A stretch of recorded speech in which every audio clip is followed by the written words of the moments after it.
So today we're going to investigate the interior and exterior angles of polygons. Okay, we know that the exterior angles are all equal to 360, but what about the interior angles for polygons? So let's start with your block note. Hopefully it's all out and ready. If not, just press pause. The first polygon we're going to look at is a triangle. Okay, we're just going to draw that out. And a polygon, remember, is a shape that has 3 or more sides. So it's a closed shape. It can't have 2 sides if it's not closed. So the number of sides for a triangle, there are 3 sides for a triangle. And number of triangles, if you look at a triangle and there's only one triangle, that means there's one triangle. I know this seems maybe a bit confusing right now, but you'll understand as we move along. So we know that the sum of all the angles inside a triangle is equal to 180 degrees. Okay, that we should know. Hopefully we're memorizing that by now. If not, we're going to try to start memorizing that real quick. So now we're going to do a quadrilateral. Quadrilateral is a 4-sided shape. Okay, so I just said that. It has 4 sides. And we're just going to draw a 4-sided shape here. Here we go. If we leave from one spot and we try to make some triangles, if I go to this side, I just doubled up here, it doesn't do anything. But if I come down here, it splits my shape up into 2 triangles. I only leave from one spot though. Okay. And I go to each corner. So going to this corner doesn't do anything. Going to this corner splits it up into 2 triangles. Going to the other corner doesn't do anything either.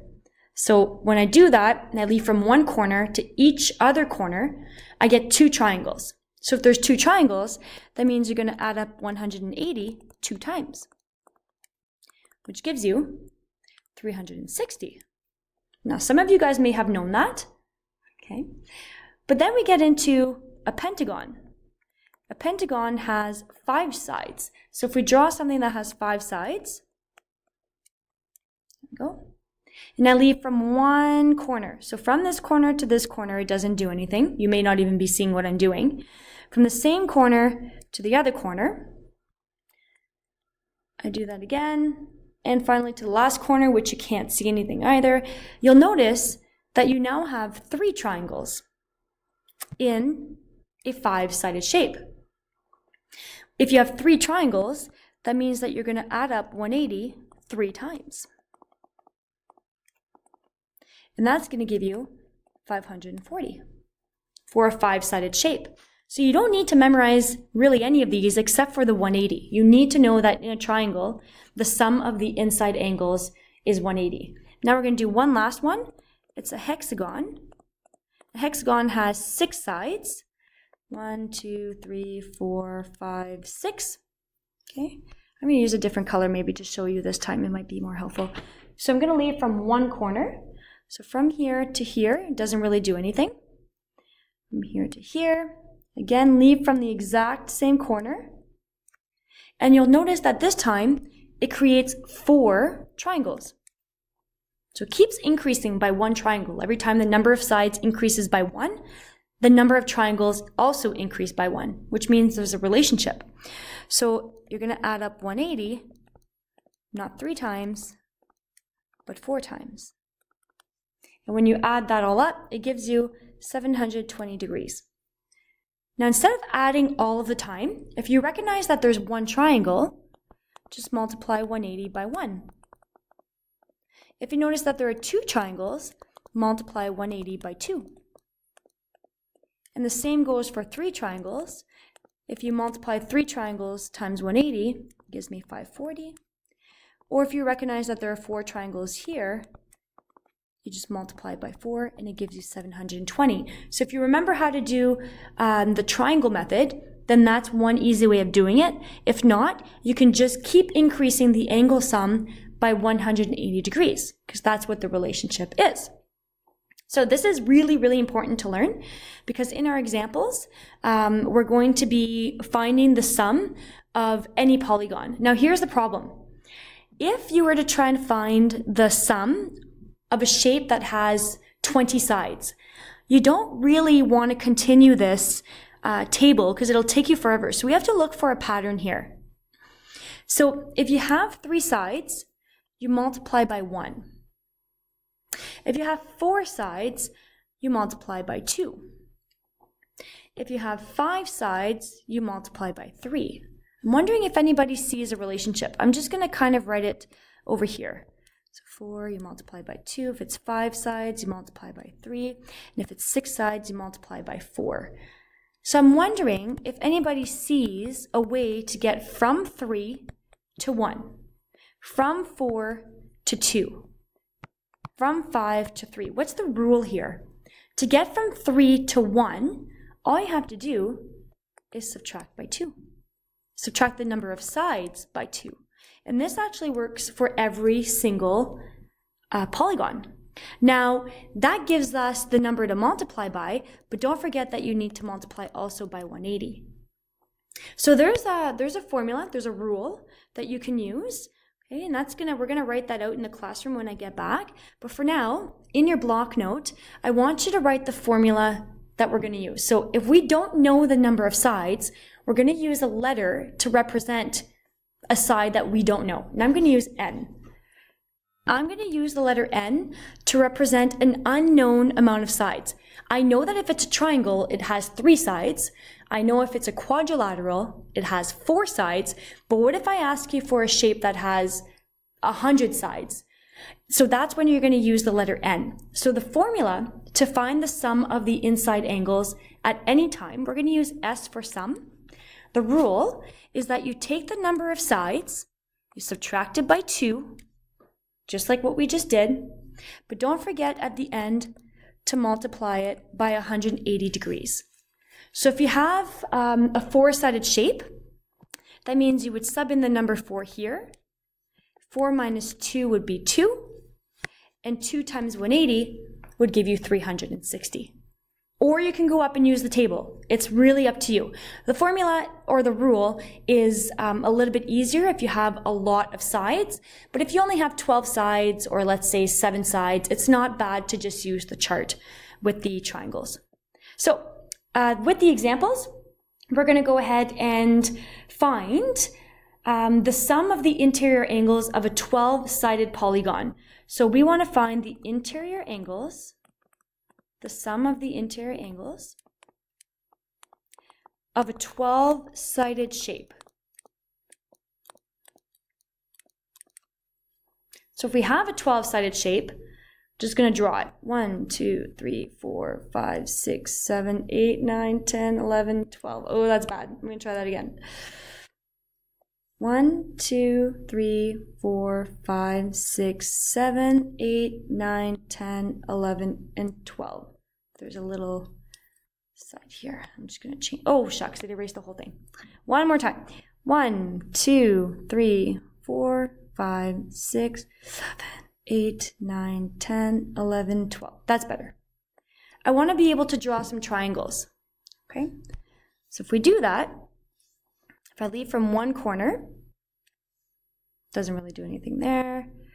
There's one triangle there. It's kind of hard to see. 2, 3, 4, 5, 6, 7, 8, 9. There should be 11. It's just the way that I drew this. So I'm going to suggest that you erase this because it's very, very hard to see. If I ever give you an assessment, I would never make you draw it. So give me 1 second and I will post a picture of a 12-sided shape that will make this a lot easier for you. Okay, so I went and got a picture of a 12-sided shape. Like I said, you saw how much difficulty I had drawing the 12-sided shape.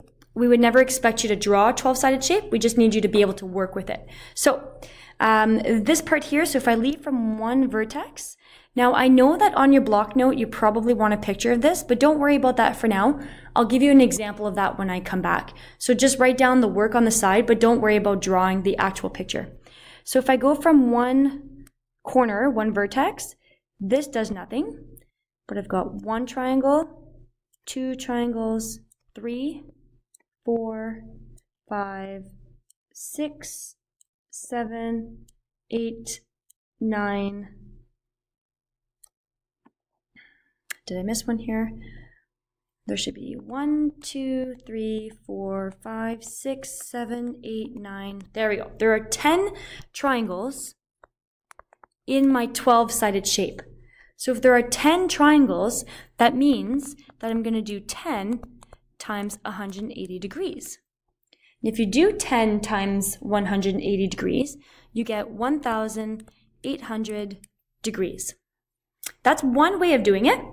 If you do method 2, you can use the formula for the sum of the inside angles. So first you want to start by writing the formula, which is not too difficult, or the rule.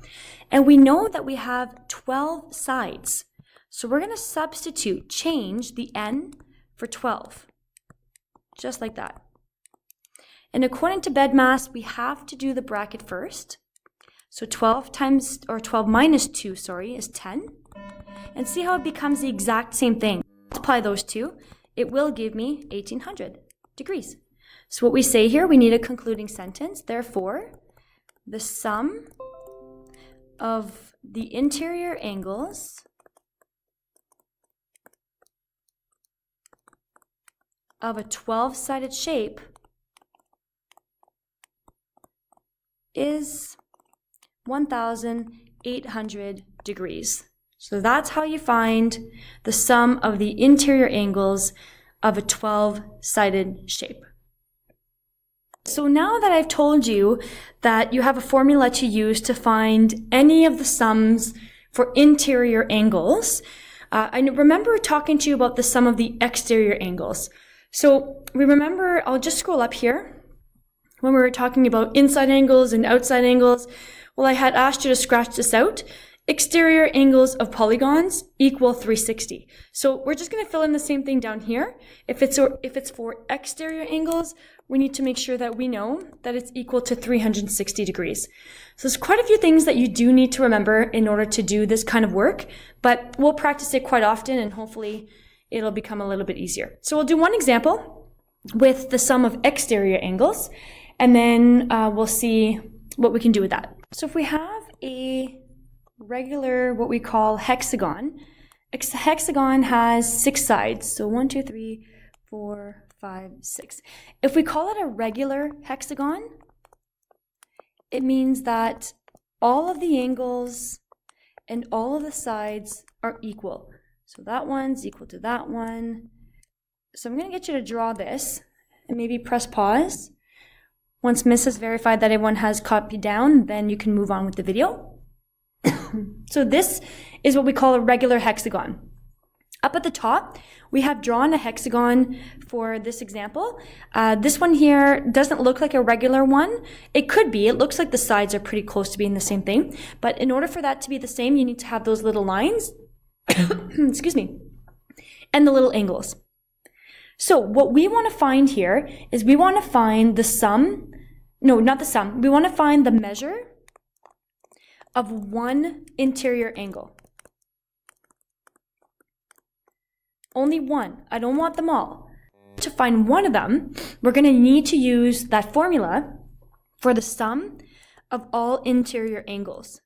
So if you remember what the formula is, it's the sum, S, equals the number of sides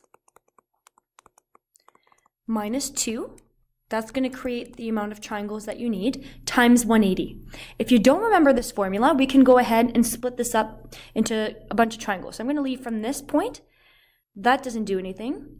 There's 1 line, there's 2 lines, 3 lines, and this one doesn't do anything. So let's count the amount of triangles that we have. So we have 4 triangles. So it should be 4 times 180. So let's just double check with our formula. The shape here is a regular hexagon, so it has 6 sides. So I'm going to change the letter N for the number 6. Then I'm going to do this math right in here because there's a bracket. You have to do the brackets first. 6 minus 2 is 4. And that matches the number of triangles that I drew with my lines. So now if I do 4 times 180, we're going to get 720 degrees. But you have to remember that 720 degrees is the sum of all of the angles inside this hexagon. So to find the measure of one angle, we have to take that 720 degrees and divide it by the number of angles. So there's 1, 2, 3, 4, 5, there's 6 angles. And when you divide that, you do get 120 degrees. And that makes sense because if you look at one of these angles, it's bigger